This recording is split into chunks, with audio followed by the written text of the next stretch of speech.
तीन पदार्थ से हम काटते हैं और उसके बाद आलू काटते हैं तो कैसा नीलाव काला रंग बन जाता है। ये क्वेश्चन आता है अधिकतर जगहों पर ये क्वेश्चन आपको दिखाई देगा। तो आप ध्यान रखिएगा हमेशा कि मंड या कार्बोहाइड्रेट। अब कार्बोहाइड्रेट में भी चला बहुत सारा टाइप का कार्बोहाइड्रेट होता है। आप कहेगा जैसे कार्बोहाइड्रेट में है आपका सरल कार्बोहाइड्रेट है, जटिल कार्बोहाइड्रेट है। तो कार्बोहाइड्रेट अलग अलग प्रकार का होता है। कार्बोहाइड्रेट में ग्लूकोज, फ्रुक्टोज, माल्टोज, गैलेक्टोज सब कार्बोहाइड्रेट है। ऐसा नहीं कार्बोहाइड्रेट के बदले में अगर ग्लूकोज दे देगा तो वो भी सही है। कार्बोहाइड्रेट के बदले ग्लूकोज, फ्रुक्टोज, माल्टोज, गैलेक्टोज सब कार्बोहाइड्रेट का एक प्रकार है। क्या है ये? तो मड या कार्बोहाइड्रेट जैसे ही आयोडीन से अभिक्रिया करेगा ये रंग जो देगा नीला से काला। ये देखो ये डैश का मतलब माइनस नहीं है, से है, या यूं कहें कभी कभी वर्ड बदल देता है नीलाभ से काला। क्या बना देता है? चला नीलाभ से काला। मड, एक मिनट रुकना, चला तब लिखना एकदम बढ़िया चकचका। आज जे पन्ना में लिखना कल से बढ़िया वाला पन्ना लेके आना। मड कार्बोहाइड्रेट आयोडीन, ठीक है, से अभिक्रिया करके नीलाभ से काला रंग देता है। और अगर आप कहोगे कॉपर, हम बार बार बच्चा को पढ़ाते हैं बाबू रे, कॉपर जो है ये अपना रंग बदल देता है। कॉपर अपना रंग कैसा कर लेता है? हरा। किसके कारण? Cu2O या H2S के कारण। और चांदी अपना रंग कैसा कर लेता है? काला। और ये किसके कारण कर लेता है? Ag2S के कारण। ये बिहार दरोगा का क्वेश्चन है। हम पहले भी आपको बोले हैं बिहार दरोगा 2023 का पीटी का क्वेश्चन है ही कि कॉपर पर किसकी परत जमती है तो वो हरा हो जाता है। कभी कभी कॉपर के जगह पीतल भी दे देगा। कॉपर की जगह क्या दे देगा? पीतल। आपको पता है पीतल में मैक्सिमम परसेंटेज किसका होता है? कॉपर का होता है। तो अगर कॉपर दे के या नहीं दे के पीतल दे देगा तो भी आंसर क्या है? सही है। तो कॉपर या पीतल, कॉपर या क्यों कॉपर के बदले पीतल दे देगा? पीतल का बर्तन में हम लोग खाते हैं कि नहीं? अब पीतल भी कैसा हो जाता है? हरा हो जाता है। किसके कारण? Cu2O और H2S के कारण। और चांदी जो है काला हो जाता है किसके कारण? Ag2S। कभी कभी क्या करता है चला कॉपर हरा हो जाता है और ऑप्शन में Cu2S दे देता है। तो लड़का को Ag2S याद रहता है और Cu2S मार देता है। लड़का तो रट के, अधिकतर लड़का रटता है कि चांदी के चम्मच में अंडा खाना वर्जित है क्योंकि चांदी के चम्मच में अंडा में सल्फर होता है जो चांदी से विक्रिया करके Ag2S बना देता है जिसके कारण वह काला हो जाता है। तो लड़का कहता है जब Ag2S से काला हो सकता है Cu2S से हरा हो जाएगा। बोलन दे। और यहीं पर बच्चा कर जाता है मिस, Cu2O से हरा होगा और H2S से भी हरा हो जाएगा। अब कभी कभी क्वेश्चन पूछता है कि अल्युमिनियम पर जो एनोडीकृत करते हैं, क्या ये भी एनसीईआरटी का सवाल है, जो एनोडीकृत करते हैं अल्युमिनियम को ये कैसा रंग होता है? अल्युमिनियम को जो एनोडीकृत करते हैं इस पर कौन सा परत चढ़ाते हैं? तो कहेंगे Al2O3 का, दैट इज अल्युमिनियम ऑक्साइड। किसका परत चढ़ाते हैं? अल्युमिनियम ऑक्साइड का। अल्युमिनियम को जो एनोडीकृत करते हैं मेरी जाने मोहब्बत, तो किसका परत चढ़ाते हैं? Al2O3 का। तो देखो भाई सब चला एकदम समझ लो भयानक तरीके से पूछे जाने वाले प्रश्न है। इसके खानदान में इतना क्वेश्चन है, इसको जल्दी से लिख लो।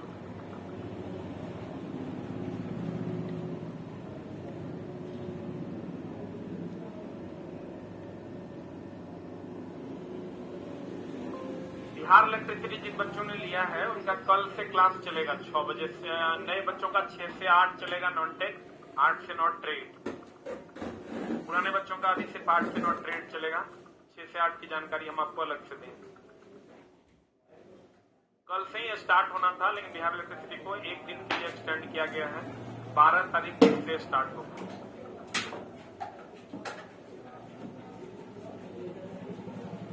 केस काला दिख रहा है। केस देख के की करेगा? कंटेंट देखो ना। हो गया?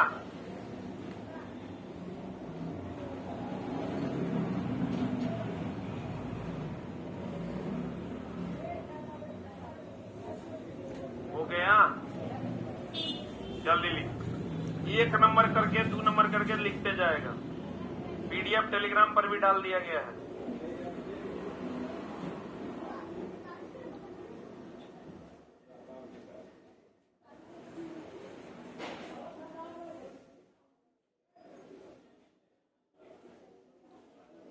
हो गया।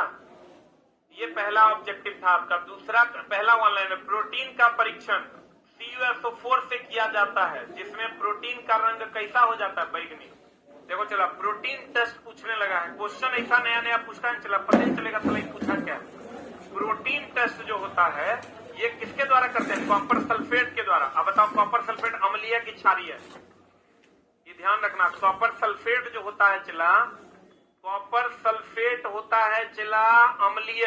क्या होता है ये, कॉपर सल्फेट अम्लीय होता है। कॉपर सल्फेट क्या होता है, अम्लीय होता है। तो अम्लीय होगा तो ये ABR फॉलो करेगा कि BRB, ABR बोले तो एसिड ब्लू टू रेड कर देगा।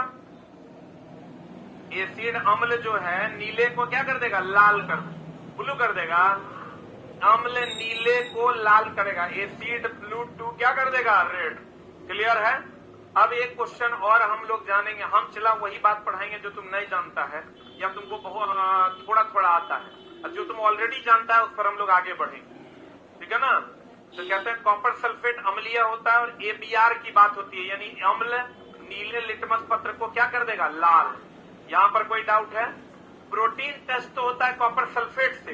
कभी कभी आपको पूछ देगा कि संपर्क विधि से क्या बनाते हैं, संपर्क विधि से चला H2SO4, कौन क्या बनाते हैं, H2SO4। और एक और आपको ऑलरेडी पता होगा, हेबर विधि से अमोनिया, हेबर विधि से अमोनिया बनाते हैं। और एक और जान लो चला, फेन उत्प्लवन विधि से क्या होता है, सल्फर का निष्कर्षण। फेन उत्प्लवन विधि, कौन विधि, इसका संबंध सल्फर के निष्कर्षण से है। चला हम कोशिश करेंगे कि मेरे लाइफ का सबसे बेहतरीन कक्षा हम लें। वो तुम प्रश्न बनाओगे तो पता चलेगा।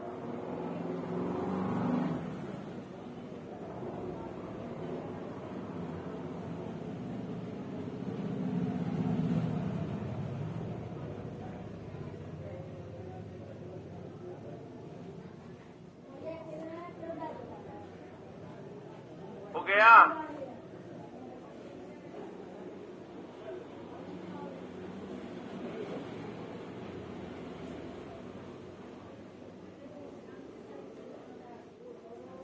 कॉपर सल्फेट अम्लीय होता है, संपर्क विधि से H2SO4, हेबर विधि से अमोनिया और फेन उत्प्लवन विधि से सल्फर। फेन उत्प्लवन विधि से सल्फर, फेन उत्प्लवन विधि से क्या, सल्फर। बढ़े आगे।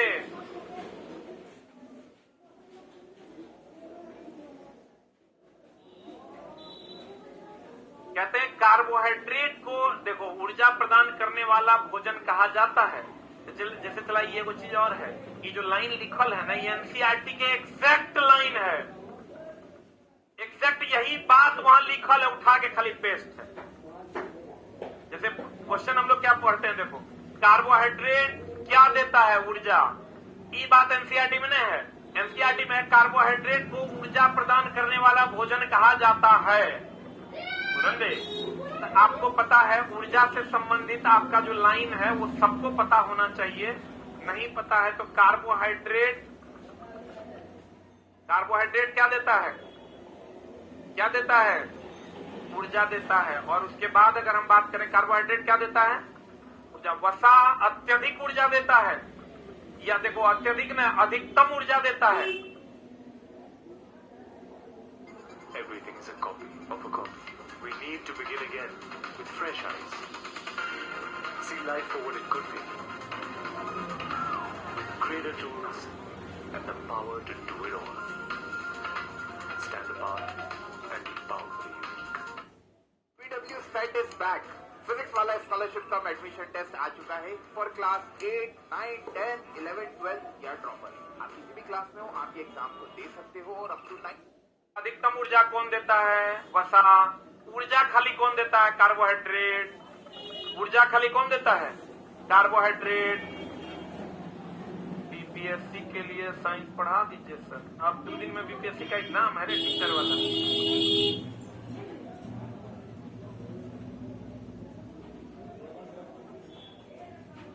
मेरे लाइफ का सबसे बेहतरीन क्लास होगा इस वक्त। आज तुम्हारे जीवन का भी सबसे अच्छा वाला क्लास होगा। कंटेंट जाएगा तुम्हारे अंदर ना, खून इतना तेजी से दौड़ेगा कंटेंट वाला, तो पढ़ोगे, क्वेश्चन बनाओगे, चला तो पता चलेगा, बोलने से तो होगा नहीं। बोले कि हो गया, अरे बोलो। अब देखो चला, यहाँ पर हम आते हैं थोड़ा सा, और क्या कहते हैं ध्यान दीजिएगा। विटामिन ए हम लोग 100 बार पढ़ते हैं, रतौंधी विटामिन ए, रतौंधी विटामिन ए, रतौंधी विटामिन ए, पढ़ता है कि नहीं? रतौंधी में रात में कम दिखाई देता है, रात का अंधापन भी इसको कहते हैं। लेकिन यहाँ चला विटामिन डी के बारे में आप जानते हैं, विटामिन डी कहाँ से मिलता है? सूर्य से। आप विटामिन सी के बारे में आप जानते हैं कि ये खट्टे पदार्थ से मिलता है, जानते हैं ना? वो यहाँ पर थोड़ा सा लाइन जो एनसीईआरटी में दिया है उसी टाइप से क्वेश्चनों चला पूछता है कि विटामिन डी त्वचा के, आंख के लिए तो जरूरी है, ये है विटामिन ए, त्वचा के लिए भी जरूरी है, यानी त्वचा और आंख के लिए जरूरी है। और विटामिन डी की अगर हम बात करें तो विटामिन डी की कमी से कौन बीमारी होता है? रिकेट। रिकेट अस्थि से संबंधित है ना? और दांत भी एक प्रकार का अस्थि है, क्योंकि दांत और अस्थि अगर दोनों की बात करें मेरी जान, तो दोनों बना होता है कैल्शियम फॉस्फेट से। ये दांत ले लो और ये अस्थि ले लो, दोनों बना होता है कैल्शियम फॉस्फेट से बना होता है। रुक जा, हम लोग कहते हैं विटामिन डी रिकेट्स है। रिकेट्स एक प्रकार का सूखा रोग, हड्डियों का बीमारी है। तो हड्डी का बीमारी तो हम लोग जानते हैं हड्डी का बीमारी है, बुलंदे। अब दे देगा दांत का तो फिर गड़बड़ा जाइएगा, लेकिन दांत भी एक प्रकार का क्या है? हड्डी है। तो कहते हैं विटामिन डी अस्थि और दांत के लिए प्रयोग किया जाता है। अगर इसकी कमी होगी तो दो चीजें आपका गलत हो जाएगा, दो चीजों में गड़बड़ी आ जाएगी, एगो अस्थि एगो दांत। और क्योंकि दोनों बना होता है किसका? कैल्शियम फॉस्फेट का। अधिक मात्रा में कैल्शियम और कम मात्रा में फॉस्फोरस। विटामिन सी रोग घाव के प्रति सुरक्षा। देखो विटामिन सी में दो बातें हैं। विटामिन सी हम लोग क्या पढ़ते हैं? रोगों के प्रति सुरक्षा, इसलिए कि कोरोना के टाइम में देखना विटामिन सी की गोली मिलती थी, क्योंकि अगर आप विटामिन सी का श्रवण करते हैं, विटामिन सी आप पीते हैं या खाते हैं टेबलेट के रूप में, तो रोग प्रतिरोधक क्षमता आपका बढ़ जाएगा, बोलेंगे। और रोग प्रतिरोधक क्षमता बढ़ जाएगा मेरी जान, लेकिन घावों को भी ठीक करने के लिए कौन चाहिए? Vitamin C. तो कहता है घाव के प्रति सुरक्षा भी कौन देता है? Vitamin C. अब मेरे दोस्त आप जानते थे विटामिन ए आंख के लिए, रतौंधी, अब जानिए आप किसके लिए? त्वचा के लिए। विटामिन डी अस्थि के लिए जानते थे, अब आप जानिए दांत के लिए। और विटामिन सी रोग के लिए आप जानते थे, रोगों के प्रति सुरक्षा के लिए, अब आप ये भी जानते होंगे ऑलरेडी, घाव के प्रति सुरक्षा के लिए। बोलवे नहीं करेगा तो हड्डी दे देगा, नहीं देगा तो दांत आंसर होगा, आंख नहीं देगा तो त्वचा आंसर होगा, यहाँ पर रोग नहीं देगा तो घाव भरना आंसर हो जाएगा। अब कहोगे दोनों दे देगा तो नहीं देगा, कोई एक ही गुण देगा तो एक से अधिक उत्तर मार दीजिएगा। बोलिए, तो ये आपका मामला है। और अस्थि और दांत किसका बना होता है? Calcium phosphate. Any doubt?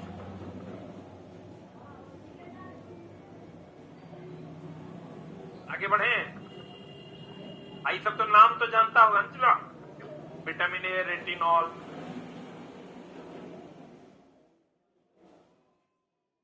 आई जो चला विटामिन सी है ना, घाव के प्रति सुरक्षा और रोग से लड़ने के लिए हमारे शरीर में एंटीबॉडी बनाने में सहायता करता है। कौन?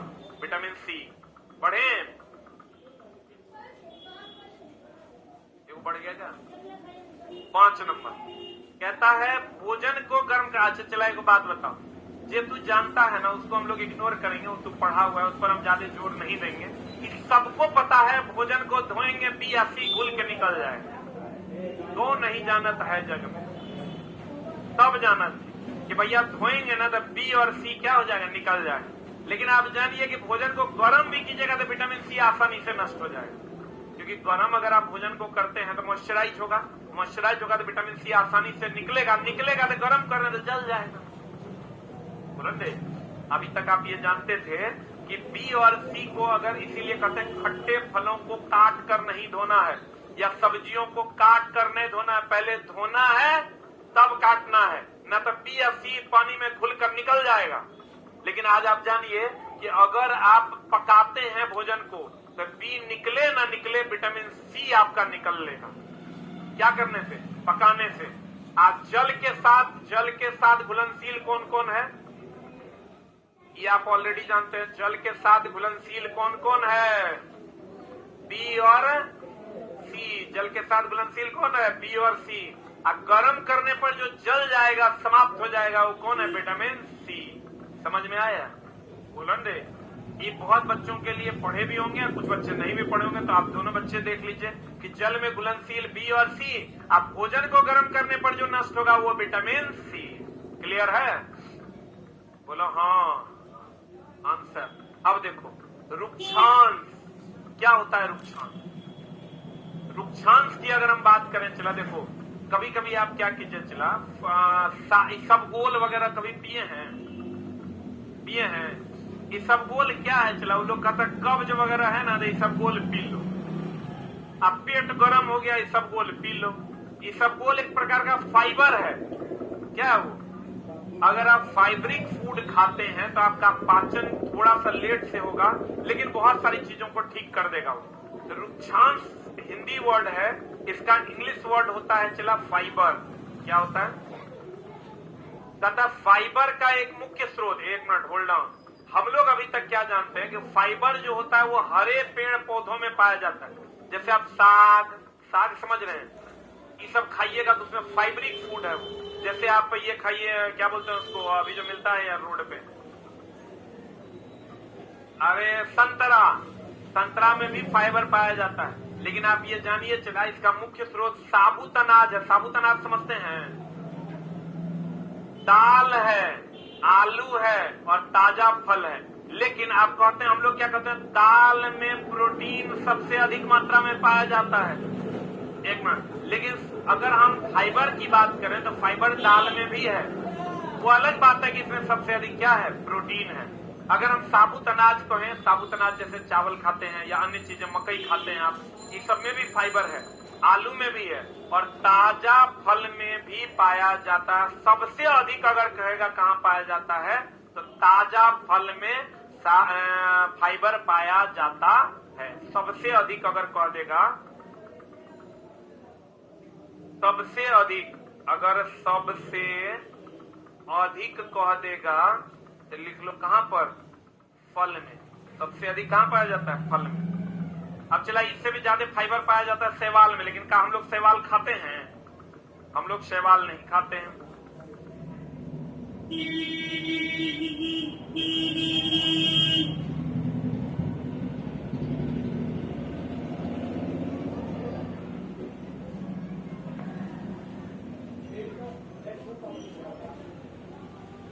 सबसे अधिक फाइबर कहां पाया जाता है? शैवाल में। सेलुलोज भी चला सबसे अधिक कहां पाया जाता है? शैवाल में। बोलन रे। सेलुलोज सबसे अधिक कहां पाया जाता है? शैवाल में।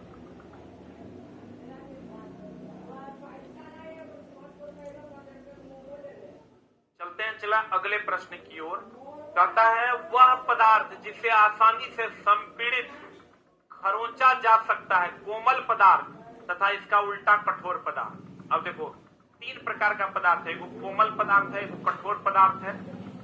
एगो चला अगर हम बात करें चिम्मड़ पदार्थ, देखो सब अलग अलग है, कोमल, कठोर, चिम्मड़। अब चला दोनों का हिंदी अलग अलग है। इसका इंग्लिश हार्ड है, इसका इंग्लिश टफ है। बोलो हाँ। इसका जो इंग्लिश है सॉफ्ट है। बोलो हाँ। इलास्टिक प्लास्टिक तो जानता होगा। इलास्टिक जिसको हम खींचे तो पुनः अपने शेप में आ जाएगा। अब प्लास्टिक जिसको खींचे तो पुनः अपने शेप में नहीं आए। लेकिन मेरे दोस्त कोमल, कठोर और चिम्मड़ समझ लो। कोमल तक कोमल है। कोमल क्या है? कहता हुआ पदार्थ जिसे आसानी से संपीड़ित और खरोंचा जा सके। जैसे आप ले लीजिए पनीर, कोमल है, उसको खरोंच भी सकते हैं, आसानी से उसको संपीड़ित भी किया जा सकता है। तो कोमल के बारे में तो कोई बात नहीं करेंगे, लेकिन हार्ड और चिम्मड़ के बारे में बात करेंगे। एक बात वो नहीं करेंगे, एक एग्जाम्पल देंगे और आप तुरंत समझ जाइएगा। जैसे स्टील, ये हार्ड है। स्टील क्या है मेरी जान? स्टील जो है ये आपका हार्ड है।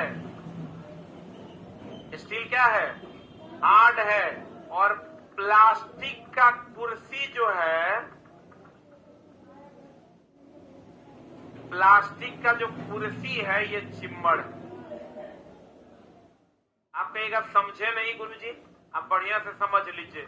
जिसको चाकू से या नाखून से काटा ना जा सके, चाकू से मान लो ना, जिसको चाकू से काटा और खुरचा ना जा सके कठोर, आज जिसको चाकू से काटा या खुरचा जा सके चिम्मड़।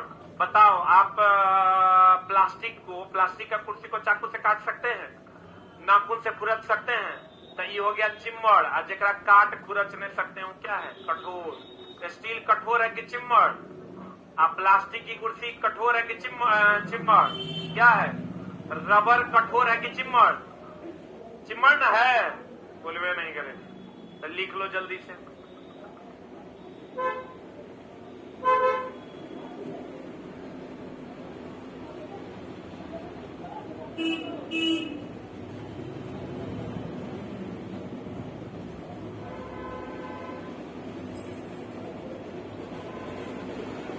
वो छोटा लिखता है अच्छा पढ़ा लेते हैं।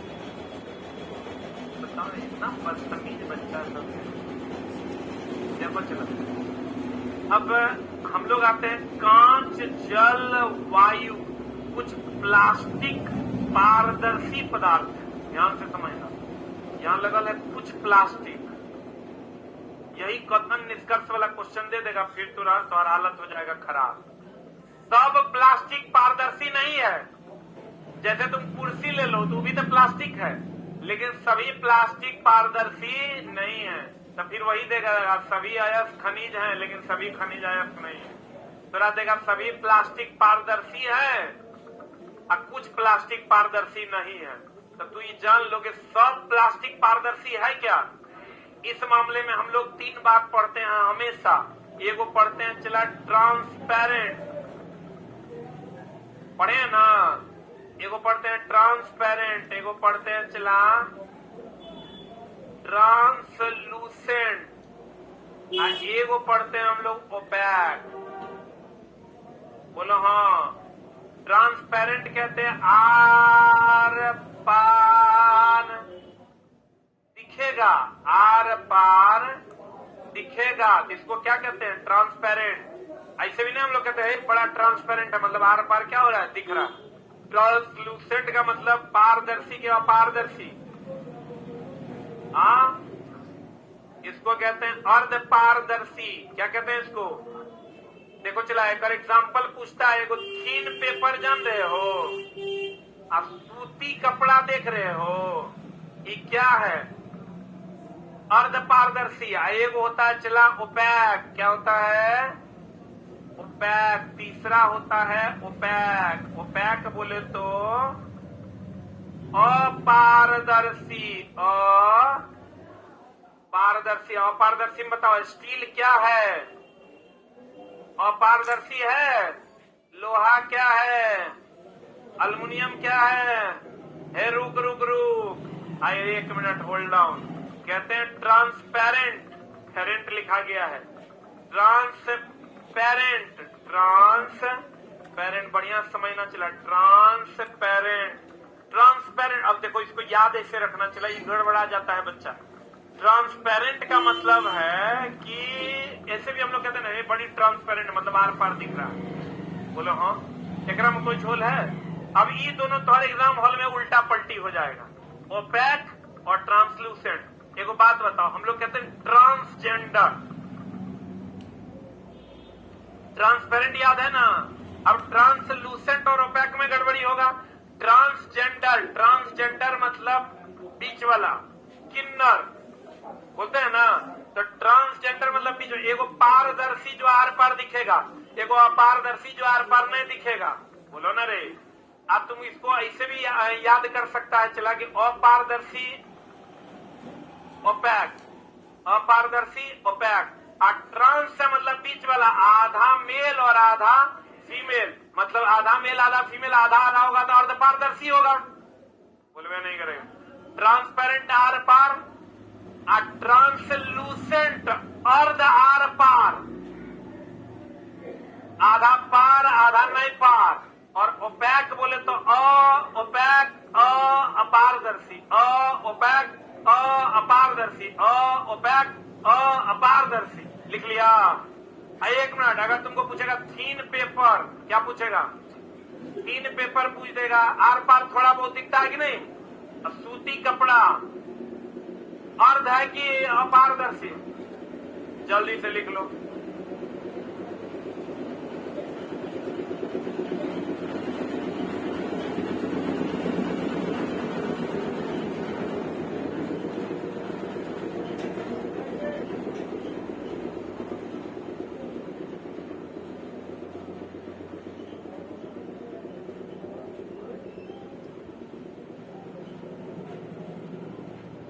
हो गया?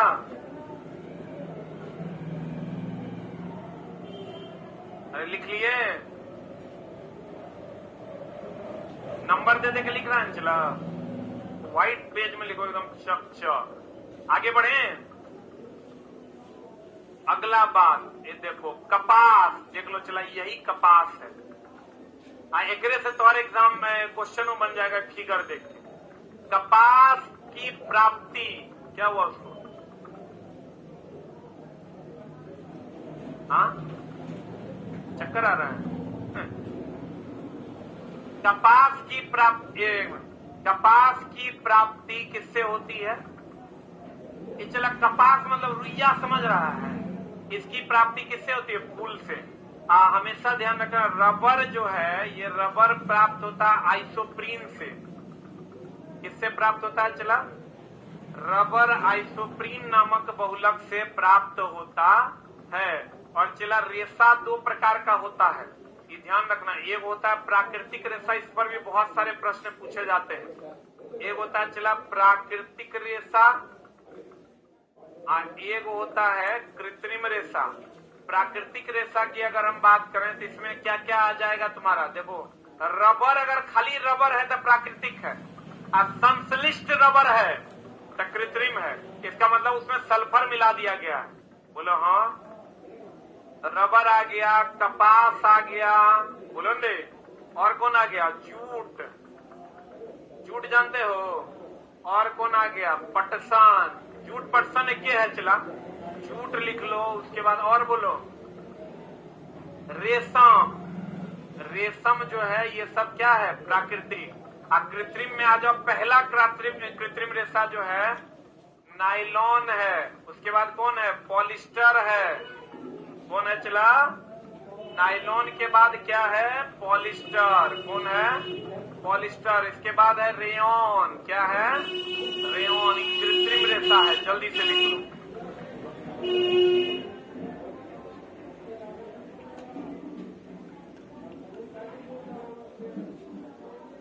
जल्दी।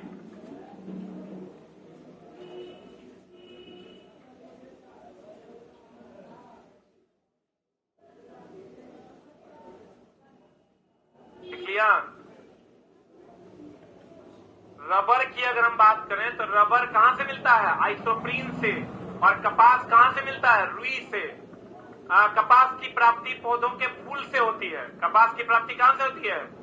कपास की प्राप्ति फूल से होती है। Rubber isoprene. रबर कहां से मिलता है? आइसोप्रीन। और रबर के बारे में कभी कभी पूछता है किससे मिलता है? लेटेक्स से। कहां से मिलता है? चला ये हेविया ब्राजीलियंसिस एक पेड़ है जो अमेजन के जंगलों में पाया जाता है। उसके लेटेक्स यानी दूध से मिलता है हमको रबर। क्या नाम है उस पेड़ का? जो रबर है ये मिलता है हेविया ब्राजीलियंसिस। हेविया ब्राजीलियंसिस। ब्राजीलियंसिस हेविया ब्राजीलियंसिस के पेड़ से मिलता है। क्या? पेड़ के लेटेक्स से। पेड़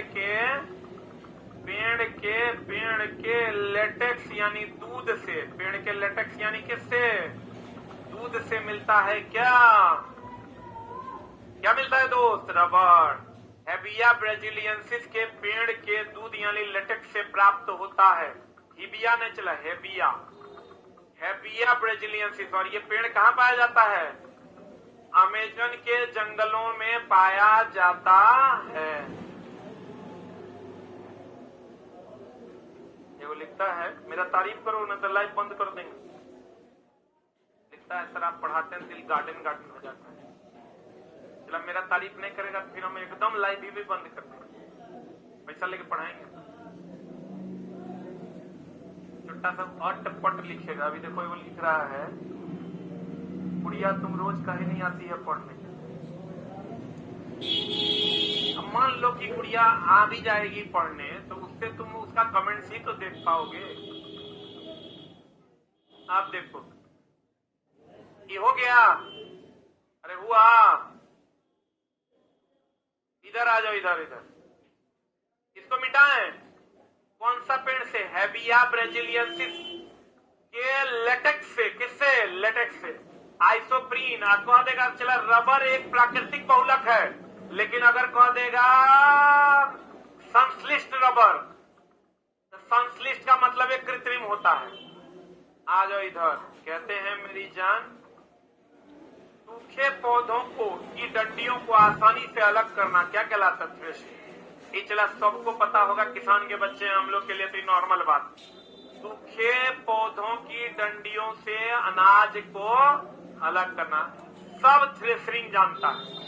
लेकिन एनसीईआरटी में प्रश्न था तो ये वन लाइनर आपके सामने उपस्थित है। इस पर हम लोग ज्यादा टाइम ना देते हुए अगले में चलते हैं। अनाज से भूसी को अलग करना ये निष्पावन है। सब क्वेश्चन है एनसीईआरटी में, अगर मजाक में नहीं लेना। अनाज से भूसी को अलग करना निष्पावन क्या है? निष्पावन कहलाता है, जिसको इंग्लिश में विनोइंग कहते हैं। क्या कहते हैं? चला अनाज से भूसी को अलग करना विनोइंग यानी निष्पावन कहलाता है। लेकिन यही अगर तुरा कह देगा सूखे डंठल किधर गया? सूखे पौधों की डंडियों से अनाज को अलग करना क्या कहलाता? थ्रेशिंग। तो बताओ तो चला ई बात दोनों अलग अलग है कि नहीं है? ई तो हम लोग तब जो भूसी वगैरह अलग करते नहीं या गुंडा अलग करते हैं। गुंडा जानता है रे? वो फिल्म वाला गुंडा नहीं होता, धान में चावल में का जो गुंडा होता है उसको हम लोग करते हैं अलग। उस विधि को हम लोग निष्पावन कहते हैं। क्या कहते हैं इसको? और चला तुमको हम हमेशा पढ़ाते हैं कि समुद्री जल का शुद्धिकरण किसके द्वारा होता है? किसके द्वारा? आसवन। समुद्री जल का शुद्धिकरण जो है ये आसवन विधि द्वारा होता है। कौन विधि द्वारा? और पेट्रोलियम का शुद्धिकरण जो है, पेट्रोलियम का शुद्धिकरण ये होता है प्रभाजी आसवन विधि द्वारा। और अगर कह देगा स्विमिंग पूल का पानी किससे साफ होता है? स्विमिंग पूल का पानी किससे साफ होता है? क्लोरीन से। किससे? आयोडीन से भी। और अगर तुमको कह देगा पीने वाला पानी हम लोग जो साफ करते हैं फिल्टर में, वो किससे साफ होता है? पराबैंगनी किरण से। इसीलिए देखना केंट का प्यूरिफायर आप खरीद के लाओगे, उस पर लिखल रहता है यूवी प्लस। क्या लिखल रहता है? UV plus. आज तरीके लाइव कैसे कट गया कैसे?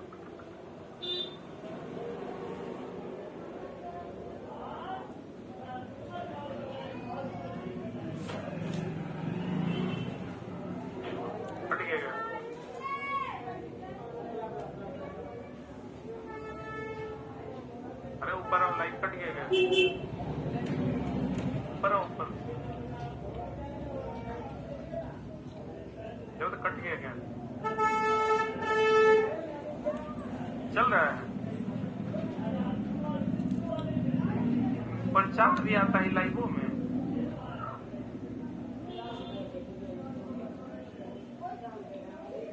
नीतीश कुमार लो तो नाम ले ली। देखो तुम लोग में चल रहे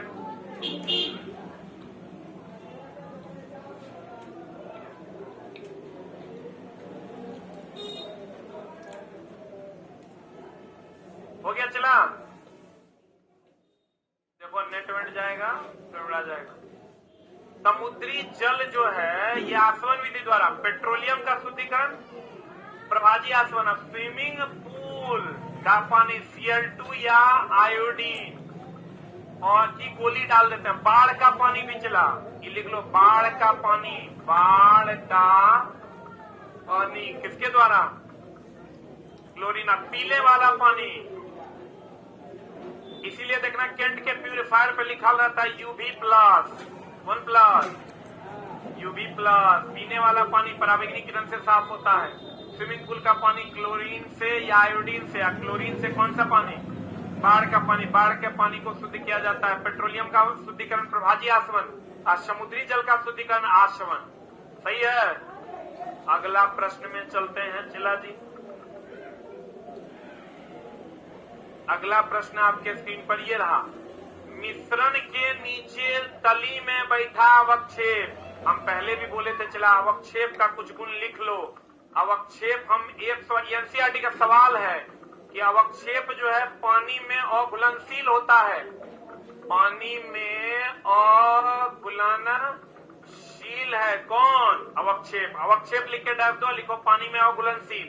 आइए, ठोस अशुद्धि है। कौन अशुद्धि है? चला ठोस अशुद्धि है। कौन अशुद्धि है? ठोस अशुद्धि है।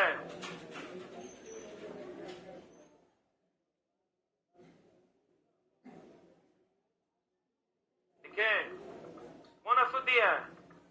ठोस अशुद्धि है। कथा मिश्रण के नीचे तली में बैठे अवक्षेप को अवसादन तथा ऊपरी भाग को अलग करना क्या कहलाता है? निस्तारण। अब देखो चला, ये जो तुम पानी डाले हो, यहाँ जो गंदगी नीचे अलग हुआ है, इसको हम लोग कहते हैं अवक्षेप।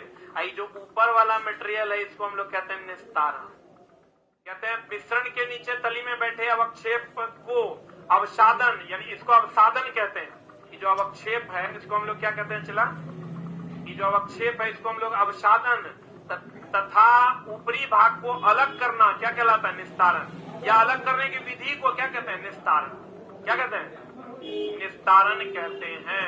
तथा छानने की प्रक्रिया निस्यंदन। इसलिए चला हम लोग हमेशा कहते हैं नाले के पानी से ठोस अशुद्धि को अलग करना निस्यंदन। हम जो पानी पीते हैं यह प्रक्रिया भी निस्यंदन है, क्योंकि हम जो चला पानी पीते हैं वो पानी ऊपर से नीचे जाती है, नीचे जो ठोस अशुद्धियां जमीन के स्तरों पर निकल जाती है, और उसके बाद देखो हम लोग पानी कैसे पीते हैं। ये हमारा पृथ्वी का सतह है, ये पानी का पाइप है, और ये चला ऐसे अलग हुआ। ये यहाँ जो पानी है, यहाँ जो पानी है, ये पानी ठोस अशुद्धियां अलग हो जाती है, बाकी पानी नीचे आ जाता है। ठोस अशुद्धियां अलग हो जाती है, बाकी पानी कहाँ जाता है? नीचे आता है। चला फिर हम लोग जो है पाइप की सहायता से इसको क्या करते हैं? खींच लेते हैं ये पानी को, और खींच के फिर हम लोग पी लेते हैं। यह प्रक्रिया भी निस्यंदन है। क्या है ये? नाले के पानी, जो नाला का पानी है, समझ लो जितना नाला में बह रहा है पानी, फिर हम लोग ओकरा पीते हैं। लेकिन यह विधि क्या कहलाती है? निस्यंदन। इसमें लेकिन ठोस अशुद्धियां ही अलग होती है। इसीलिए तो हम लोग पराबैंगनी किरण का उपयोग करके एंटी उसका जितना भी बैक्टीरिया है उस सबको क्या करते हैं? मार देते हैं। क्योंकि निस्यंदन विधि में सिर्फ और सिर्फ अघुलनशील अशुद्धि ही अलग होगा, जो ठोस अशुद्धि है वही अलग होगा। द्रव अशुद्धि में घुला हुआ पदार्थ अलग नहीं होगा। और नाले के पानी का शुद्धिकरण हम लोग निस्यंदन विधि द्वारा करते हैं। और हम लोग जो पानी पीते हैं भूजल, वह भी निस्यंदन विधि द्वारा ही शुद्ध होकर पिया जाता। क्लियर है? बुलंदे निस्यंदन में लिखना, निस्यंदन लिख के डाल देना, और लिखना नाले के पानी का शुद्धिकरण। नाले के पानी का शुद्धिकरण। नाले के पानी का शुद्धिकरण निस्यंदन विधि द्वारा होता है। नेक्स्ट, हम लोग जो पानी पीते हैं, हम लोग जो भूजल पीते हैं, हम लोग जो भूजल पीते हैं वह भी निस्यंदन विधि द्वारा शुद्ध किया जाता है।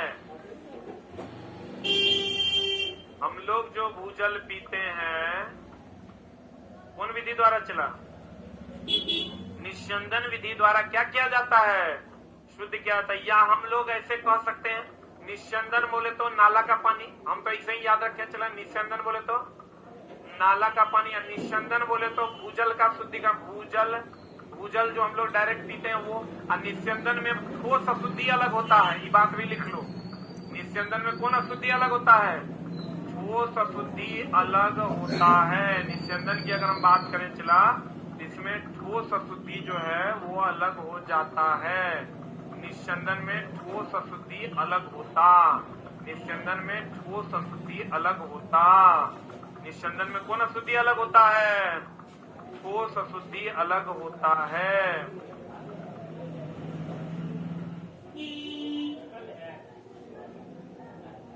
निस्यंदन में कौन अशुद्धि अलग होता है? ठोस अशुद्धि। अब चला देखो, कहते हैं क्वेश्चन कहता है, लाइन कहता है कमजोर तना जो भूमि पर फैलता है विसर्पी लता कहलाता है। ये देख लो, ये जो जमीन पर कमजोर तनाएं फैलती है इसका नाम कौन लता है? विसर्पी लता। कल हम पढ़ाए थे एक जगह, स्तंभ जड़ किसको कहते हैं? बरगद से जो निकलता है स्तंभ जड़ जो है, स्तंभ जड़ जो है चला, ये कहां से निकलता है? बरगद से निकलता है। बरगद से निकलने वाला आरोही जड़ किसका? आरोही जड़ किसका? आर्किड का। किसका? आर्किड की जो जड़ें होती है वो कैसी जड़ें होती है? आरोही जड़ जो है ये आर्किड में पाया जाता है। कहाँ पाया जाता है चला? आर्किड में। स्तंभ जड़ किसको? स्तंभ जल नहीं, स्तंभ जड़ कहाँ पाया जाता है? बरगद में। कहाँ पाया जाता है? और आर्किड को हम लोग नाइट्रोजन अवशोषण करने वाला पौधा भी कहते हैं, बुलंदे, क्योंकि इसमें नाइट्रोजन की क्या होती है? कमी होती है। स्तंभ जड़ कहाँ पाया जाता है? बरगद में। अधिकतर तुमको यही पूछेगा चला, स्तंभ जड़ कहाँ पाया जाता है? बरगद में। आप कहेगा कमजोर तना जो भूमि पर फैलता है उसे कौन लता कहते हैं? विसर्पी लता। कौन लता कहते हैं? कमजोर तना जो भूमि पर फैलता है उसे विसर्पी लता कहते हैं। कमजोर तना जो भूमि पर फैलता है उसे विसर्पी लता कहते हैं। कमजोर तना जो भूमि पर फैलता है उसे विसर्पी लता कहते हैं। स्तंभ जड़ कहाँ पाया जाता है? बरगद में। कहाँ पाया जाता है? बरगद में। कत्ता पत्ती वह भाग है जो तने से जुड़ी होती है, पर्णवृत्त कहलाता है। पत्ती का जो भाग, ये वाला भाग, यही थे, जो तने से जुड़ा होता है उसे पर्णवृत्त कहते हैं। क्या कहते हैं उसको? अब कभी कभी चला क्वेश्चन पूछ देता है, एनसीआर पूछता क्या है, एनसीईआरटी में दिया हुआ है, ये वाला भाग देख लो, ये जो पत्ती का ये वाला भाग है इसको हम लोग कहते हैं सिरा। क्या कहते हैं इसको? ये जो बीच वाला भाग है इसको कहते हैं, क्या कहते हैं? मध्य सिरा। क्या कहते हैं इसको? मध्य सिरा। यही जो भाग है ये पर्णवृत्त। एनसीईआरटी में यही 3 को सवाल दिया हुआ है, सिरा, मध्य सिरा और पर्णवृत्त। हाँ, ये वाला, अरे इसके बाद है यही क्वेश्चन आया था, फिगर वाला क्वेश्चन, अगर तुम देखा होगा तुमको मिलेगा। अच्छा एक बात पता चला, पौधों में वाष्पीकरण होता है कि देखो ऑनलाइन वालों तुमको भी हम एक सवाल देते हैं, बड़ा सिंपल सा सवाल है। पौधों में, ऑफलाइन वाले तुम भी बताएगा, पौधों में वाष्पीकरण होता है कि वाष्पोत्सर्जन होता है? जल्दी से ऑनलाइन वाले तू भी जवाब देगा। ये क्वेश्चन हमको मिला तो बड़ा हंसी लगा कि साला कितना गड़बड़ गड़बड़ काम कर रहा है बच्चा, यहाँ पढ़ते पढ़ते मर रहा है, पूछने वाला साफे पगला रहा है। वाष्पीकरण और वाष्पोत्सर्जन में अंतर है। पानी का वाष्पीकरण होता है बुलंदे, और वाष्पोत्सर्जन किसका होता है? पौधे में। पौधे में कहां से? रंध्र से। कहां से चला? पौधे के रंध्र वाले भाग से क्या होता है? वाष्पोत्सर्जन। पौधे के रंध्र वाले भाग से क्या होता है? वाष्पोत्सर्जन होता है। वाष्पीकरण कहाँ? पानी का। वाष्पीकरण कहाँ? लेकिन एक बात ध्यान रखना, अगर रंध्र से कह देगा वाष्पोत्सर्जन नहीं है तो वाष्पीकरण उत्तर होगा, इसका ध्यान रखना। अगर वाष्पोत्सर्जन नहीं देगा तो वाष्पीकरण सेकंड आंसर होगा। रंध्र क्या होता है? पत्तियों में जो छोटा छोटा छिद्र होता है, बोलवे नहीं करेगा, एगो चीज चला क्वेश्चन पूछा था कि पौधों की पत्तियों में पाया जाने वाला पदार्थ क्या है? रंध्र है कि क्लोरोफिल है? कितना सुंदर क्वेश्चन था। पौधों की पत्ती लिख लिया, अरे लिखा। देखो ये चला, ध्यान रखना, रंध्र जो है वो छिद्र है, छिद्र है, और छिद्र और पदार्थ में अंतर नहीं है। कहीं पर चला छेद है, ईटा में अंतर नहीं है। छेद पदार्थ नहीं है, छेद पदार्थ है क्या? क्वेश्चन तुम्हारा पूछा है कि पौधे की पत्ती में उपस्थित पदार्थ क्या है? बताओ। एक ऑप्शन तुरा देगा जाइलम है, जाइलम है, दूसरा ऑप्शन देगा फ्लोएम है, और तीसरा ऑप्शन दे देगा तुमको रंध्र है, फ्लोएम है, और तीसरा ऑप्शन दे देगा रंध्र है, और चौथा ऑप्शन देगा क्लोरोफिल है। बताओ क्या होगा, क्या हो जाएगा? क्योंकि क्लोरोफिल नहीं है, क्लोरोफिल मैग्नीशियम है। अब मैग्नीशियम तो एक तत्व है, अब तत्व है मतलब पदार्थ है, क्योंकि पदार्थ 3 प्रकार का, तत्व, यौगिक और मिश्रण। क्लोरोफिल में मैग्नीशियम है, मैग्नीशियम तत्व है। अब तत्व पदार्थ के प्रकार हैं, इसलिए तत्व एक प्रकार का पदार्थ है। इसीलिए हम लोग कहते हैं पौधे की पत्ती में उपस्थित पदार्थ जो है वो क्लोरोफिल है। क्लोरोफिल नहीं है, क्लोरोफिल मैग्नीशियम है, और मैग्नीशियम नहीं है, मैग्नीशियम तत्व है, और तत्व नहीं है। तत्व क्या है? पदार्थ। क्लियर है? बोलो ना रे। What is the answer? 4 number is the right answer. बोलो हाँ, बोलो हाँ। क्या मजा आ रहा है? और मेरे लाइफ का सबसे बेहतरीन क्लास हम लेने वाले। हमको पता ही नहीं था कि सलाम वन लाइनर पे बहुत बढ़िया पढ़ा सकते हैं। हम इसीलिए वन लाइनर ट्राई नहीं करते थे। हमको लगता था मेरा 4 ऑप्शन वाला स्पेशलाइजेशन, ये तो हम 4 ऑप्शन से भी बढ़िया पढ़ाते। हेलो, पीडीएफ आ गया? अब क्यों नहीं आया? अरे पगला,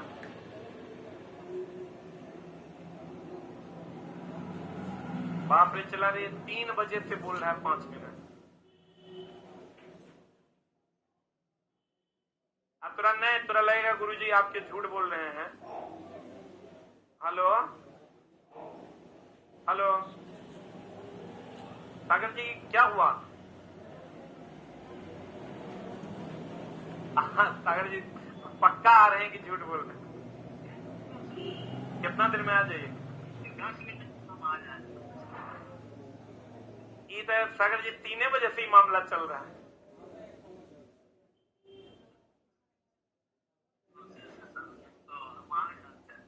ये तो 2 बजे से हो रहा है 10 मिनट। अब यूं तो आप हमको 6 बजे कॉल करके बोले चल दिए हैं।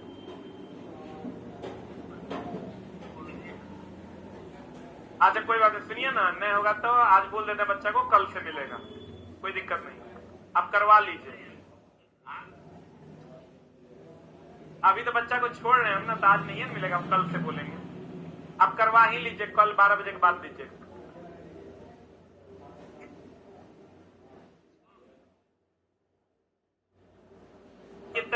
कितना ला रहे हैं? 1000 के बाद बच्चा अभी 2000 है। कोई बात नहीं, कल देंगे। आप करवा के आके रख दीजिए, कल देंगे। सुन लिया? चला, हम झूठ नहीं बोलते। हम ये पीडीएफ लाने के लिए उनको छुट्टी भी दे दिया ड्यूटी से। अब 2 बजे से हम अपने से कॉल कर रहे हैं कि ले आएगा। फाइनली देखो, अब यो हमको जब क्लास पूछ रहे थे तो हमको, हम बोले 5 मिनट में देगा, हमको बोला पहुंच गए बिगना पहाड़ी मोड़ पर।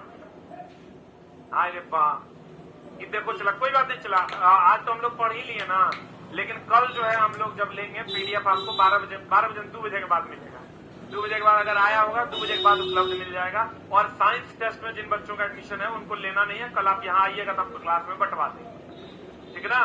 बाकी बच्चे अपना ले लेंगे, साइंस टेस्ट वाले नहीं लेंगे, उनको यहाँ मिल जाएगा। वहां नहीं मांगना है काउंटर पे, नहीं, कार्ड दिखा के नहीं मांगना है, उसमें घपला हो जाएगा।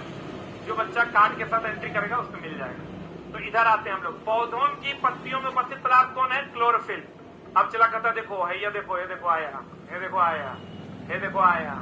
हम यही ना भी पढ़ा रहे थे हम बोले थे पत्ती से जल के वाष्पीकरण की प्रक्रिया वाष्पोत्सर्जन कहलाती है, न कि वाष्पीकरण कहलाती है। वाष्पीकरण की वाष्पोत्सर्जन क्या कहलाती है? वाष्पोत्सर्जन कहलाती है। क्लियर है? और पानी का क्या होता है? वाष्पीकरण। अच्छा चला, जब इतना तू पढ़िए लिया तो एनसीईआरटी का एक और सवाल है, बताएगा? बता दो तो हम पूछ जाएंगे कि तू सही में पढ़ता है। बताएगा? एक बात बताओ, चला एकदम सिंपल सा क्वेश्चन हम तेरा देते हैं, अब तू हमरा बताना। वाष्पीकरण एकदम कोई नहीं बोलेगा, जब बोलेंगे तब बोलना।